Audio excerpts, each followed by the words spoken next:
Eh bakit sa kanya? Nasa pangalan na, nasa mukha pa. Ganda ka? Ganda yarn. Ito na, ang nagmamaganda at feeling diva. Ganda Wanda! Ay, grabe naman yung tingin na yun, oh. Grabe, oh. Halatang pinagchichismisan nyo ko. May pag-name drop pa kayo? Akala nyo hindi ko narinig, Ganda Wanda. Mga yes, friend, it's me. It's a girl, DJ Ganda Wanda. Kasama nyo na dito sa 101.1 ESFM para sa programang Chika ni Wanda. O, ayan, meron agad dito nagchichismisan. Lagot kayo, ah. Lagot kayo dyan. Sumbong ko kayo sa age. Ito may ibang stasyon pa dito. May nakikikapit bahay. Pag ikaw dyan napagalitan, ini-name drop ka balak. Anyway, mga yes, friend, isang araw na naman ang binigay sa atin para sa ating tugtugan at chikahan. Ang daming nangyayari ngayong araw na ito, bali-balita ko.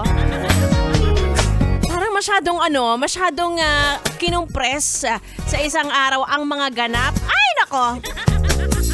Nakaka-stress. Ayoko nang ganyan na Monday. Parang ayokong pumasok bukas. Pwede ba? Pwede ba?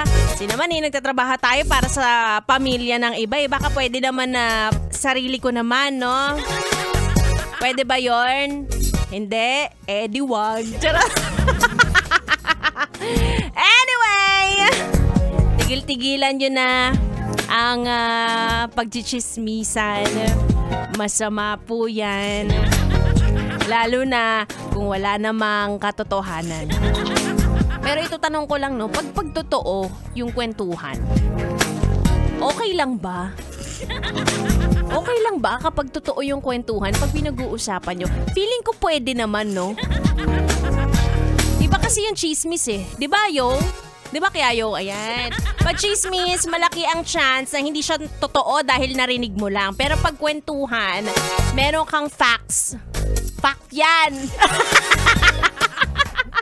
Totoo, oo. Basta wala kayong sinasabing negatibo tungkol sa ibang tao. Ay, nako!